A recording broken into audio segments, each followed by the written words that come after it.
Buenas tardes, la tutoría de hoy será de las infecciones del tracto respiratorio, de salud infección 2. Bueno, comencemos con el virus de la influenza.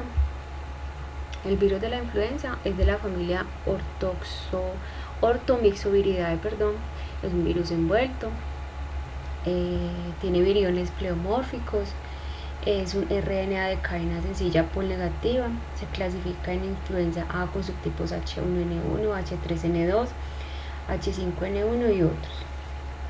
Influenza B, influenza C. Aparte de eso tiene para influenza A y B se encuentran 8 fragmentos y para influenza C donde hay 7 fragmentos. Aparte de eso lo conforman la hemaglutinina y la neuraminidasa. Aparte de la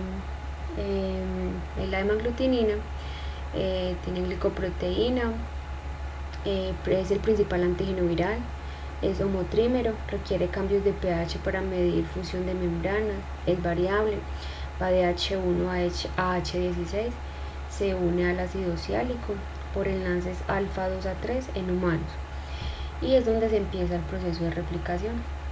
Y con respecto a la neuraminidasa, es un tetrámero con función enzimática, la sialidasa, se encarga de la liberación viral, va del N1 al N9, es variable y es susceptible a medicamentos. Ya pues con respecto a la replicación, es la unión de la hemaglutinina al ácido ciálico, se forma un endosoma, se acidifica el pH, allí adentro la hemaglutinina sufre un cambio que permite la fusión de las membranas entre el endosoma y el virus, se libera el material genético, las proteínas y el material son llevados al núcleo, el ARN pol pasa al ARNA pol positivo, el RNA pol positivo funciona como un ARN mensajero que va al ribosoma y produce proteínas, las proteínas algunas a núcleo con ARN y otras a la membrana, finalizan la replicación y el virus sale por gemación, deja poros al salir generando una lisis osmótica y actúa la neuraminidasa evitando la adhesión hemaglutinina ácido ciálico de los nuevos viriones.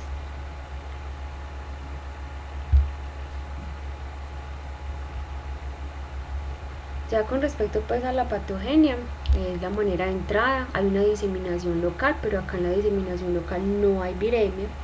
Ya cuando hace un daño, ya en este daño hay un daño epitelial, disminuye la defensa local y fuera de eso se da una sobreinfección bacteriana.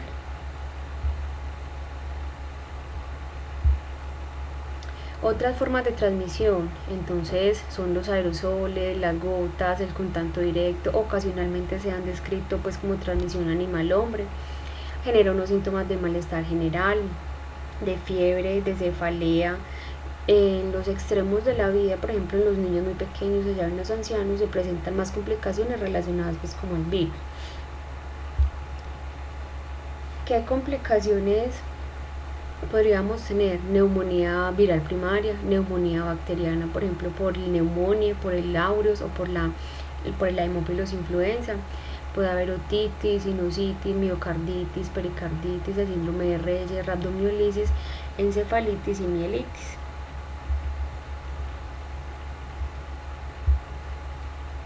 Ya con respecto a los subtipos y las cepas, por ejemplo la influenza A, el subtipo influenza A se tiene en cuenta los dos antígenos principales que son la hemaglutinina y la neuraminidasa. Ya con respecto a la cepa, se mira primero el tipo, como por ejemplo influenza A, luego hay que ver si se identificó la especie del cual provino, como por ejemplo un pollo, se continúa con el lugar donde provino la especie del virus, luego el orden aislado, como por ejemplo es decir, aislado 3 de 97 desaislados más, finalmente el año y el subtipo.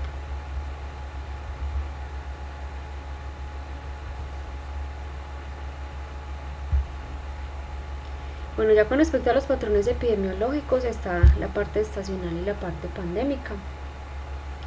Entonces la parte estacional se da por una cepa que está circulando, por ejemplo, la influenza A, H1N1, o la H3N2 o una influenza tipo B. Se limitan a ciertas épocas del año, principalmente invierno, épocas lluviosas causando 2 picos al año. Afecta a todas las edades, pero principalmente a niños y es mucho más severo en ancianos. La tasa de ataque es del 10 al 40%. Ya la parte pandémica, la aparición es esporádica, puede haber un brote hoy y dentro de 10 años otro, no sigue un patrón, se presenta en cualquier estación, afecta a todas las edades, sin embargo es más severa en adultos jóvenes. La tasa de ataque es variable entre un 30 a un 60%, la letalidad variable y va entre 30 al 90%.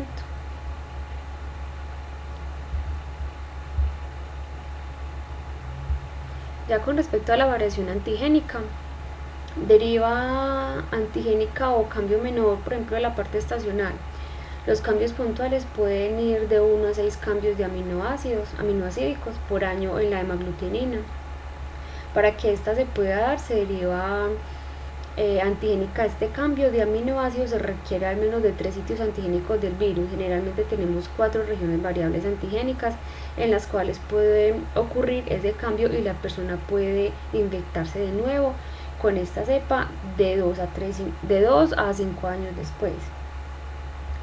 El salto antigénico o cambio mayor, que es el pandémico, hay 3 fenómenos.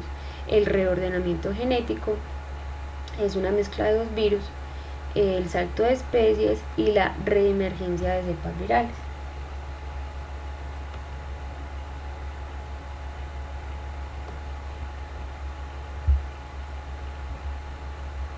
Ya con respecto pues al diagnóstico, el diagnóstico clínico orienta pero no concluye. El aislamiento viral es un cultivo celular en huevos, por ejemplo de un aspirado nasofaríngeo o un hisopado faríngeo.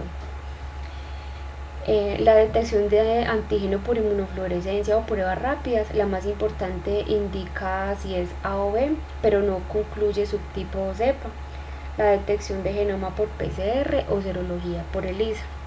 Entonces el diagnóstico, ese sería el diagnóstico etiológico. Ya el diagnóstico clínico es más que todo pues como por los síntomas, si tiene fiebre, pero hacen como una salvedad entre la gripe común y la influenza.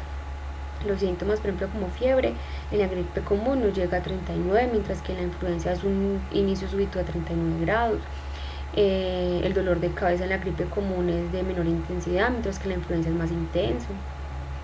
Por ejemplo, los dolores musculares en la gripe común es más bien moderado, mientras que en la influenza son más intensos. Entonces también según ese patrón clínico uno se va inclinando hacia más o menos el diagnóstico. Ya con respecto pues como al tratamiento, el tratamiento es más que todo sintomático, pero también existen por ejemplo los inhibidores de la neuraminidasa. Por ejemplo el zanamivir o celtamivir, amantadina y el ribavirina. ¿Qué pasa? La amantadina bloquea más que todo la proteína M2 y la hemaglutinina, importantes para la liberación del material genético del virus.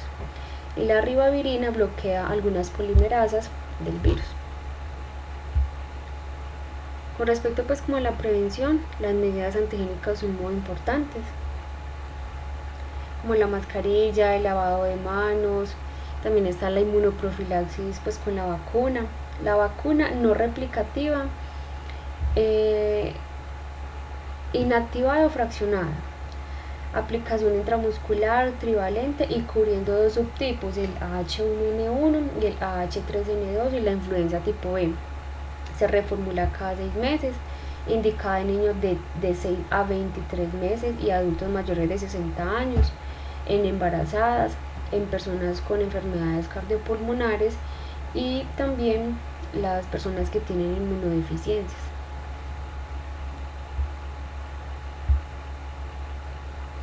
Bueno, ya por otra parte tenemos el Mycoplasma pneumoniae.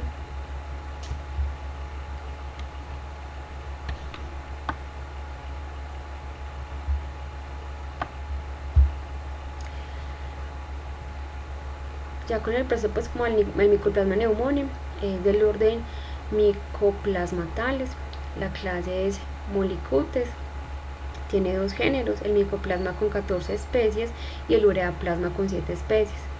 El neumonía produce una sintomatología asociada a las neumonías atípicas, mientras que el genital, Onelómenes y el urealítico más que todo son de infecciones genitales. Bueno, ya con respecto pues como a las características del micoplasma, el micoplasma no tiene pared celular, no es visible al gram, pues a la tinción del gram, tiene una membrana celular triple con esteroles, que es el colesterol, genoma muy pequeño de 816.394 pares de bases, es un anaerobio facultativo, requiere esterol exógeno para crecer, es difícil de cultivar, el reservorio es el hombre, se transmite por inhalación de gotitas o por objetos contaminados, el periodo de incubación es de 2 a 3 semanas, el crecimiento, la tasa de replicación es de más o menos 6 horas. Esta característica nos permite concluir que no nos sirve la penicilina, ningún antibiótico beta-lactámico que tenga como punto de acción la pared celular. De una vez estos grupos de antibióticos quedan descartados como esquemas terapéuticos y de hecho no toman la atención de la coloración de Gram, dado que la estructura que nos permite identificar o clasificar las bacterias Gram positivas o Gram negativas es la pared celular. Otra razón, además del tamaño, es porque no la podemos ver al microscopio de luz cuando pues estamos coloreando pues como la tinción de Gram.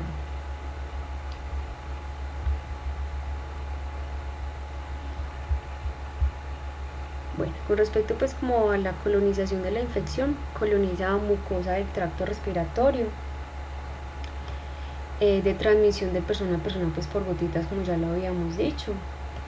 Es importante establecer la diferencia entre gotas y gotitas por el tamaño. Menor a 0.5 micras es gotitas y mayor a 0.5 micras son gotas. Es muy importante los sitios cerrados, campos de reclutamiento militar, los internados, las escuelas de trabajadores, los trabajadores pues de hospitales, y se han descrito pues como brotes de neumonía por el Mycoplasma pneumoniae en submarinos nucleares. La incubación es de 2 a 4 semanas. Las infecciones endémicas y epidémicas no tienen ningún patrón estacional, pero sí se han descrito un ciclo anual pleomórfico. Los picos estacionales son otoño e invierno, otros años no se reportan picos, no hay preferencia por el sexo. Las infecciones de la infancia y la adolescencia de 5 a 15 años, jóvenes con cuadros clínicos más leves en comparación con lo que pasa con la influenza, que es más agresivo para los niños. Una vez se termina la infección en el niño queda como un reservorio y es el humano donde se deriva la infección.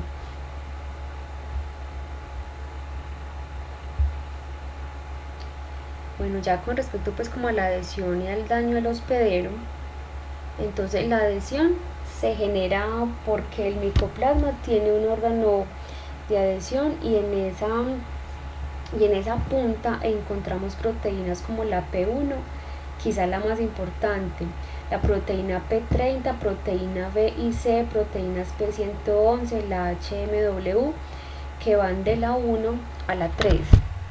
Y estas proteínas que se encuentran en esta organela del micoplasma tienen capacidad de unirse al ácido siálico de las células del tracto respiratorio superior.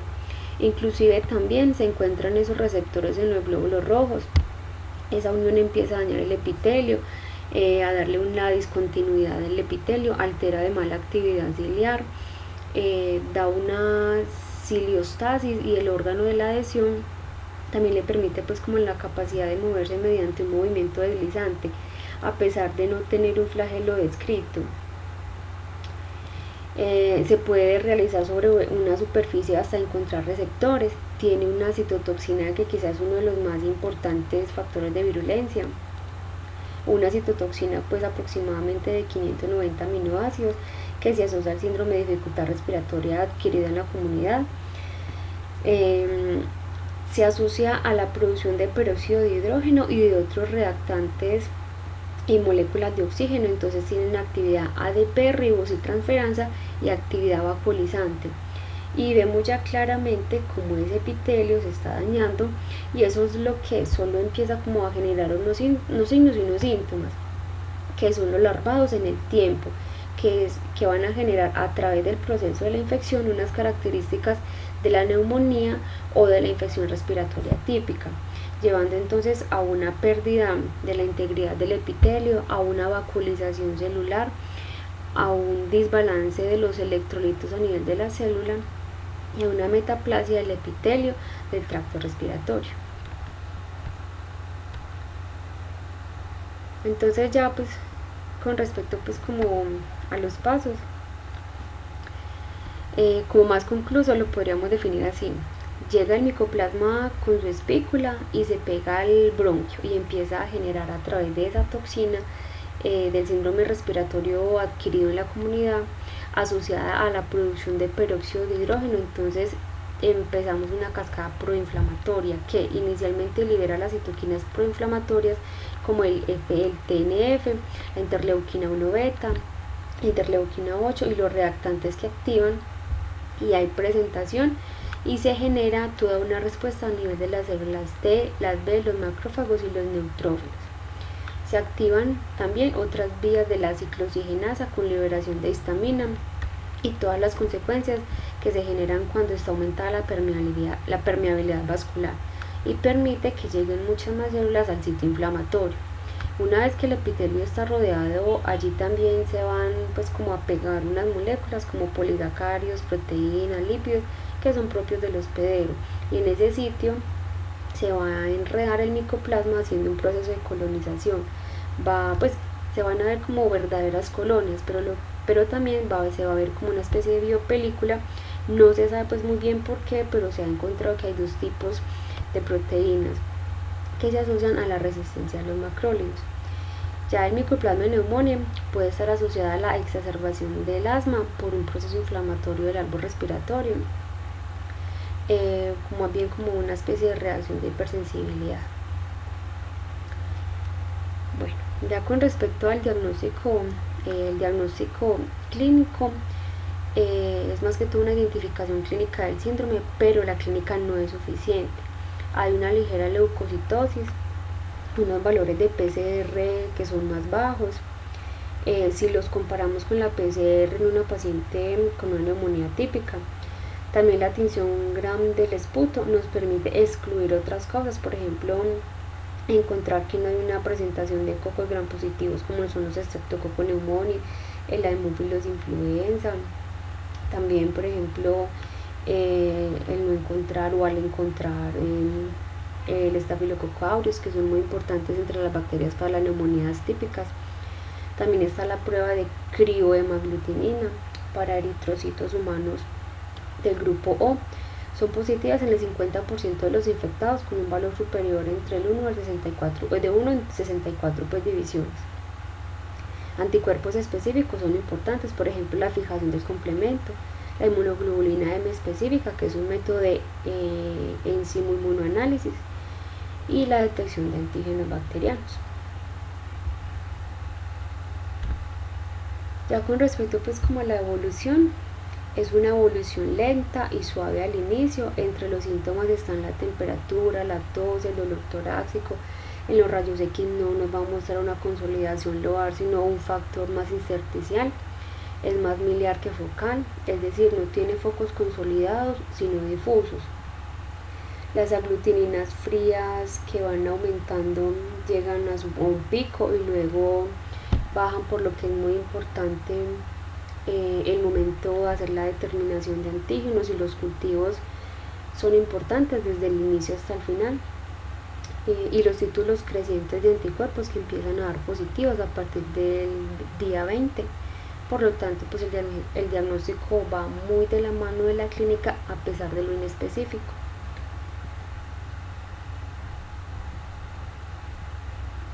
Bueno, ya con respecto pues como al esquema terapéutico, se proponen los macrólidos, las tetraciclinas, las fluoroquinolonas. Los macrólidos, por ejemplo, la acitromicina, 500 miligramos día, una vez al día, 250 miligramos día, de 2 a 5 días, con la salvedad de la resistencia que va aumentando y puede limitar pues como su utilidad. En las tetraciclinas tenemos la doxiciclina, 100 miligramos pues 2 veces al día por 14 días. Las fluoroquinolonas, por ejemplo, la moxifloxacina, 400 miligramos al día por 14 días. Serían pues como uno de las tentativas pues como del esquema terapéutico. Bueno, ya por otra parte, con respecto pues como al Histoplasma capsulatum, el Histoplasma pues capsulatum es un hongo del que pues está más distribuido en la naturaleza y en el mundo, el cual sí nos podemos enfrentar y que todos hemos tenido algún contacto con él. Es el que puede producir más parecido como a la influenza y a un micoplasma, a una infección bacteriana pudiera producir, en el que pues habría también como que pensar mucho cuando se presenta pues como una sintomatología por él. En humanos hay 2 especies que pueden producir una enfermedad, que son el Histoplasma capsulatum, variedad capsulatum, que su distribución pues es mundial, el Histoplasma capsulatum, la variedad duboisi, que se encuentra en África, y tenemos uno que le da nada más a los equinos, que es el Histoplasma pues capsulatum, variedad Farciminosium. Bueno, la característica por la cual estos hongos dimórficos son capaces de producir patología en individuos inmunocompetentes es que son hongos que pueden vivir en el ambiente y en el hospedero y que cambian su morfología. Esto les da una ventaja inmensa, les sirve para sobrevivir y adaptarse a otro hospedero que no es su estado natural. Pues de los hongos dimórficos térmicos, el Histoplasma pues es un gran representante. Ya pues con respecto pues como a la epidemiología, su distribución es mundial. Está claro que está en todas partes, pero ya se ha identificado unas zonas que son de alta endemicidad y son las que están coloreadas pues como con rojo.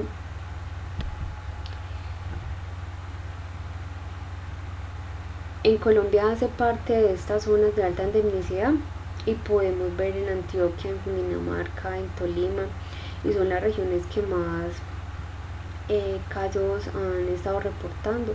Seguramente es porque en esos departamentos se hace una búsqueda pues como más activa pues como de este hongo en comparación pues como a otras partes del país. ¿Cómo adquirimos la infección?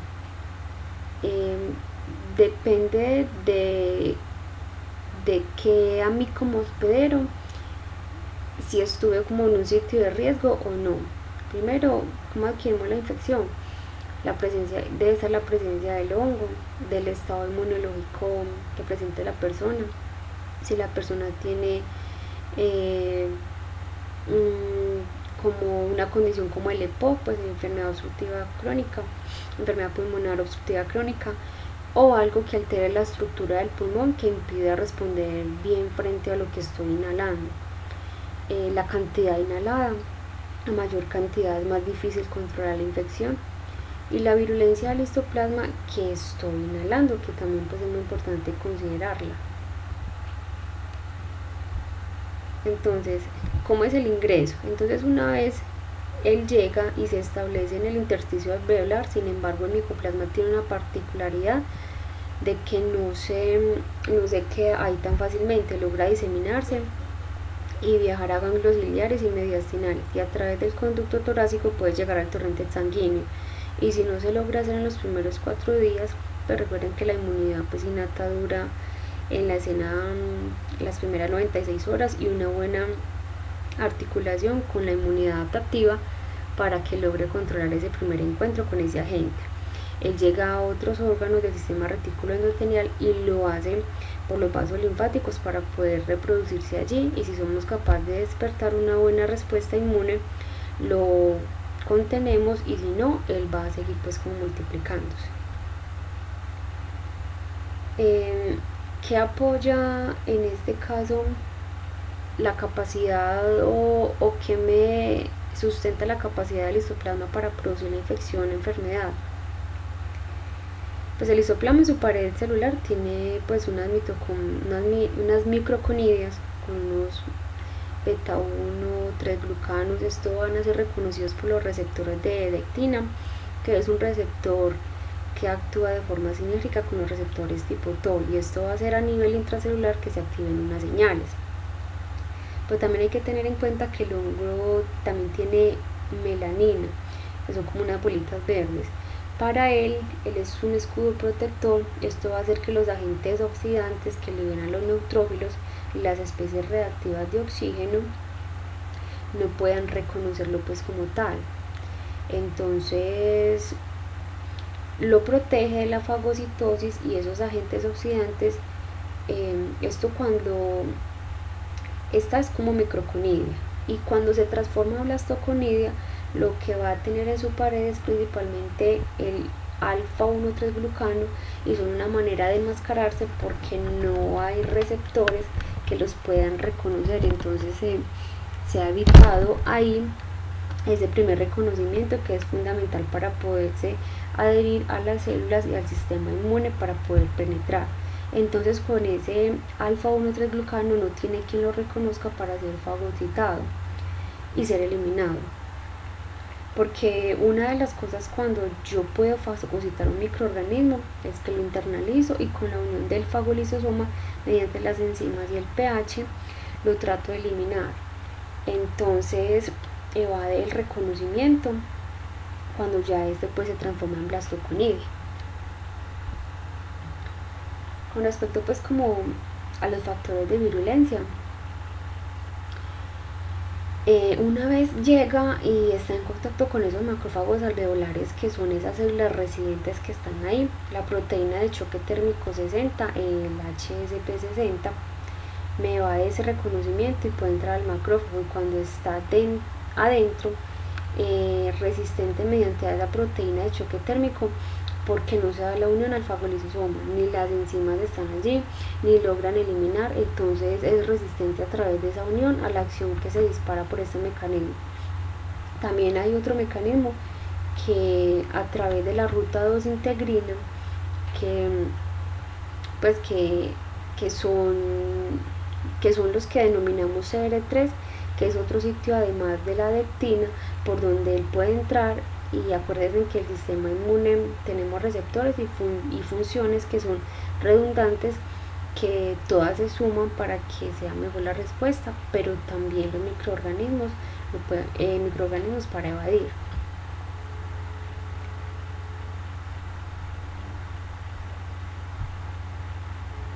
Bueno, ¿cómo sobrevive el histoplasma en los macrófagos no activados? Entonces, como se ve el hongo en el interior de otros macrófagos que no están activados, que son permisivos, lo logran evadir pues como el fagolisosoma empieza a reproducir y a utilizar ese macrófago como una casa, porque modula esa acidez del fagolisosoma y a través de la proteína choque térmico inhibe pues como esa unión.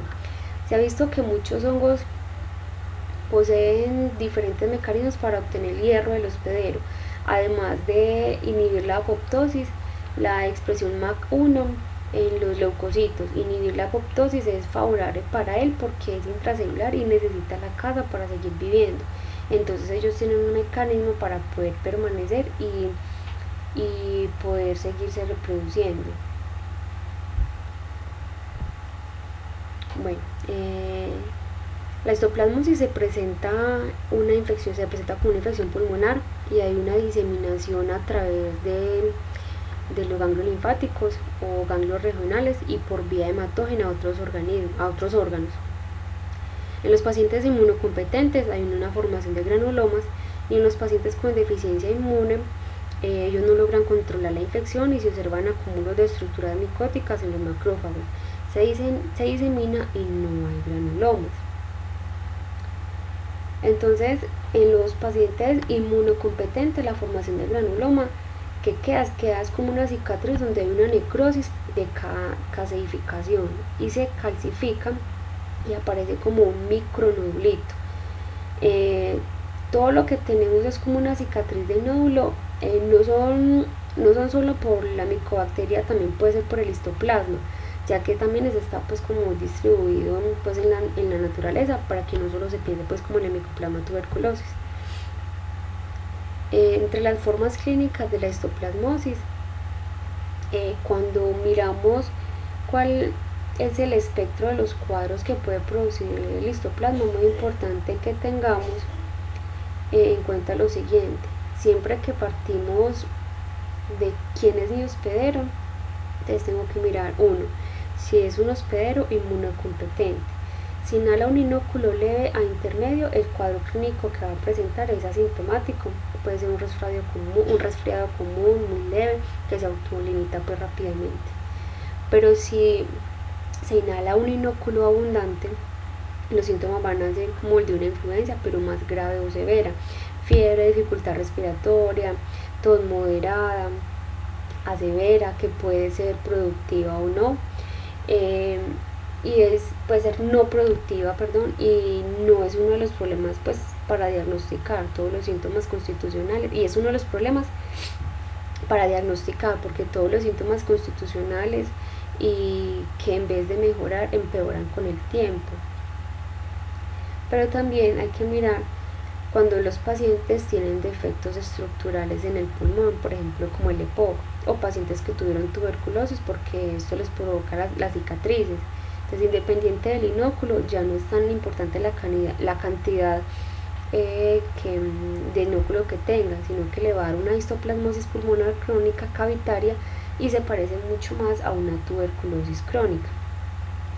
Ya si es un paciente inmunocomprometido, puede generar una histoplasmosis diseminada, independiente pues ya en este caso del inóculo.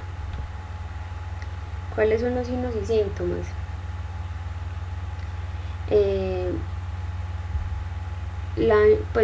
Son semejantes a la influenza, aparecen de 10 a 28 días, en los que en vez de mejorar el paciente empeora. Los síntomas comunes a los que vemos pues como en otros agentes, como fiebre, tos seca, disnea, dolor torácico. En algunos pacientes, si la respuesta inmunológica es vigorosa y hay una gran cantidad de antígenos en ellos, pueden presentar manifestaciones cutáneas como eritema nodoso y mialgias, artralgias, artritis y eso. Bueno, con respecto pues como a los rayos X de tórax,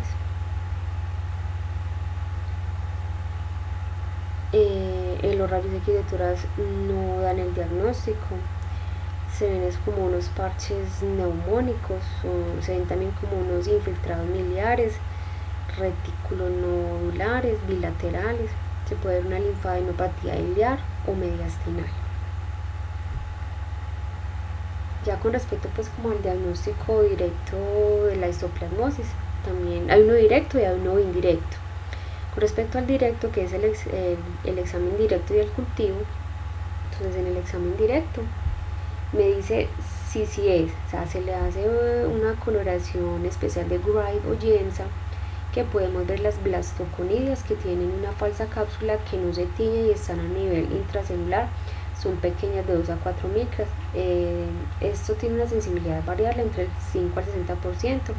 Para una persona que tiene una histoplasmosis pulmonar aguda va a ser difícil el diagnóstico, primero porque tiene una tos seca, por lo que no expectoran tan fácil y no va a ser una buena muestra.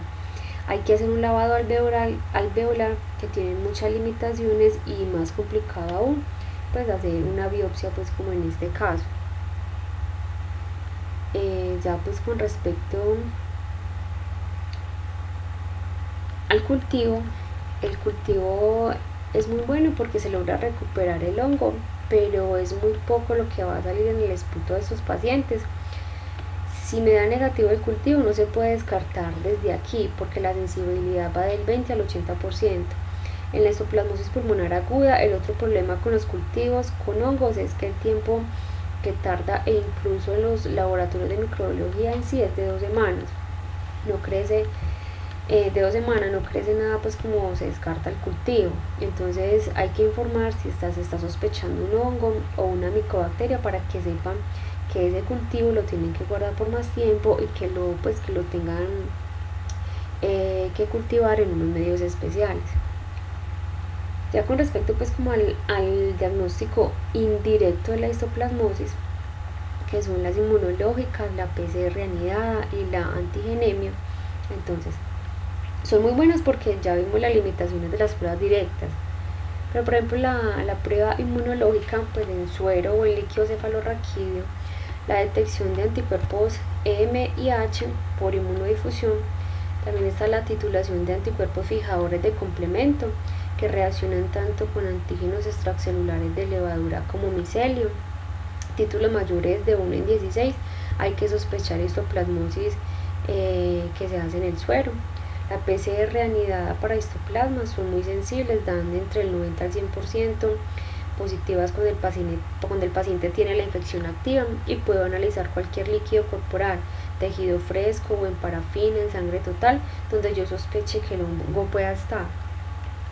También está la antigenemia y antigeniuria, o sea la ELISA. Es buena, pero para los pacientes que tienen formas diseminadas. Entonces va a ser pacientes que tienen problemas en la respuesta inmunológica, donde el hongo se está replicando abundantemente y entonces hay una gran cantidad de antígeno y se hace con suero, orina, pues respectivamente.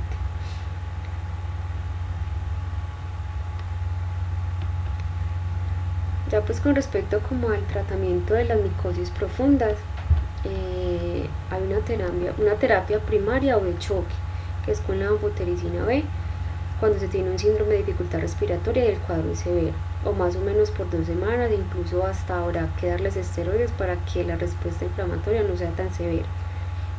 Después de esas 2 semanas, la terapia de mantenimiento es con itraconazol, que es el medicamento de elección. Ya se deja entre 8 a 18 meses dependiendo de la forma clínica, y si es una forma pulmonar no tan severa, de una vez se da el itraconazol.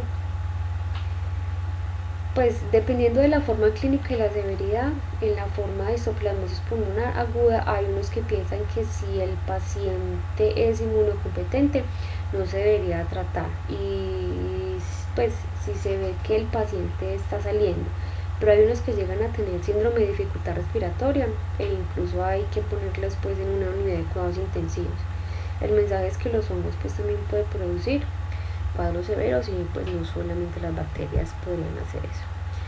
Bueno muchachos, espero que les haya servido, que les sirva de alguna cosita pues la charla, que les vaya muy bien.